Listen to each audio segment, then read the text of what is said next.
জয় মা দুর্গা। শুভ ষষ্ঠী সবাইকে। আশা করি সবাই ভালো আছো। আজকের দিনটা শুরু করলাম আমি বিষ্ণুপুর এবং বোলপুরের উদ্দেশ্যে কিছু কাজ নিয়ে।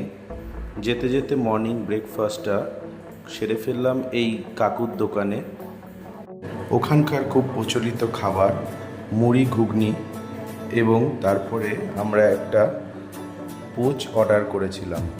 সেটা খেয়ে আবার আমরা রওনা দিলাম বিষ্ণুপুরের উদ্দেশ্যে।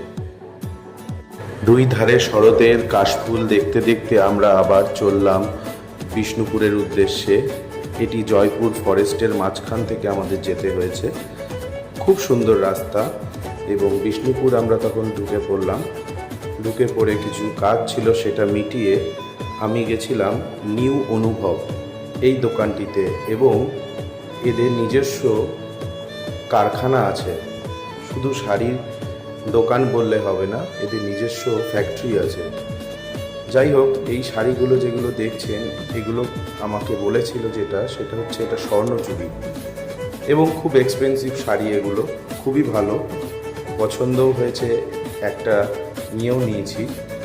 যদিও এই শাড়িগুলো আমাদের কলকাতায় আসলে অনেকটাই দাম বেড়ে যায় প্রত্যেকটা শাড়ি। এইটা আর একটা আমাদের দেখালো বিষ্ণুপুরি সিল্কের উপর কলঙ্কিত নাম বলেছিল।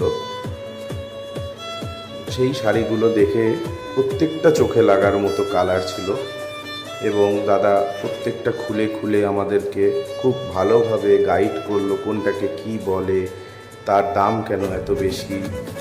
যাই হোক, ওর পরে আমাদেরকে নিয়ে গেল ওনাদের সেই কারখানায়, যেটি তার শোরুমের ঠিক পেছনেই আছে। আমরা প্রত্যেকটা জায়গা ঘুরে ঘুরে দেখলাম কিভাবে তৈরি হয়, কিভাবে একটা মানুষ তার পরিশ্রম দিয়ে এই হাতের কাজগুলো ফুটিয়ে ওঠে তাদের কালচারকে এই শাড়ির মধ্যে। যার জন্য এই শাড়িগুলো এত এক্সপেন্সিভ। এক একটা শাড়ি তৈরি করতে বললো 1 মাস 1.5 মাসও লেগে যায়। সেই কারণে এই শাড়িগুলো একটু কস্টলি। আশা করি তোমরা অনেকেই জানো এই দোকানটা সম্বন্ধে। এদের অনলাইনও পেজ আছে যেখানে এনারা শাড়ি দেখায়।